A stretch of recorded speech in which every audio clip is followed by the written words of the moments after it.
Is it a painting or is it a sculpture? Is it two-dimensional or is it three-dimensional? Well, it's all of this and more at the latest Irvine Fine Arts Center New Dimension exhibit. The idea that painting does not necessarily have to stay on the wall and be something that represents real, imagery in an unreal two-dimensional space. These artists in the exhibition explore the idea that it can function as sculpture or relief in the same space that we occupy. In this show, there is no box or mold to fit into. The standards are shattered, folded, drenched in color, and can be simply white with a not-so-simple texture. A lot of the works, a lot of the larger pieces have like a very subtle sense of space. So from a distance, they kind of operate as a painting, but as you get closer to them, you kind of contend with the relief surface of it. Objects are also heavier than they appear. These pieces are about 150 pounds, so the work I'm using is a gypsum cement. It's like an architectural grade plaster.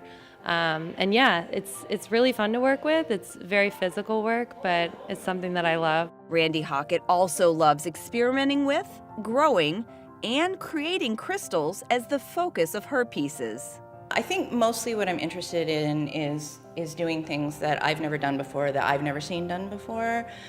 So it's really important for me to kind of push forward and always be exploring what are the new minerals I can use, what have I not used yet, what is the personality of this new mineral or metal that I'm using, and how can that further the work that I'm doing. The space is very conducive to be able to get some distance from the work and yet get close up and personal. It's the work, it almost feels like you're invited to touch it. It's so rich, and some of it is very tactile, but I don't think you're allowed to touch it.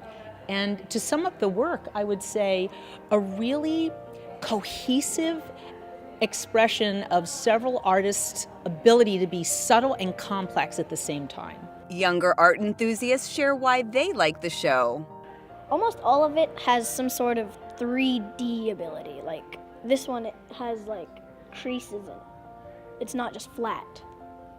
That's how all of this art is. Like nothing is flat, which I think is really cool because I don't really know how to do flat art. They're made by very talented artists, and they are very colorful, and they look like they're about to jump out at you, and they look very nice. Among the pieces that have you asking, how did they do this, is Margie Livingston's work.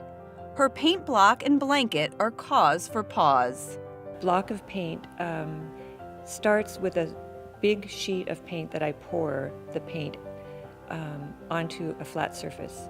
And it's multiple colors that are poured out of a trough. And it makes a big abstract expressionist piece of eye candy. And then I roll that into a log. And after it's dry, I roll it into a log and then cut it with a saw. And that's how it becomes a block. Another artist that challenges the idea of paint and uses it in a non-traditional way, Leanne Lee. The way I wanted to look at paint was more about, what can this medium do, and how can I use it in ways that are different from using a brush. So whether it's piping it out of a culinary pastry, pastry piping tool, or even cutting it, I was really just trying to experiment with it. I'm actually an engineer and a physicist, so I appreciate art, but I also really appreciate the artists who can put together something like this, because I sometimes tend to focus on details and concrete things, and so I love being able to come to a show like this, or just to see art and have that more sort of free-flowing emotional experience. Artist Valerie Wilcox takes what's old and makes it new again, incorporating layers of material to make her sculptures. I work with mixed media that comes from projects that were mistakes. They have leftover remnants from them that didn't work or were cut wrong, or leftovers from some project. And I take pieces that don't look like they might fit together and make something from them that then I paint and create illusionistic elements with it. Material, surface, a non-traditional approach. There's a number of qualities that link everything together and make this whole together as a real show and not just a collection of individual artists. It's clear in my mind as I look around the show why these pieces are here today. To see these pieces and others in the New Dimension show, come by the Fine Arts Center. Admission is free. This art exhibit runs until January 21st of 2017.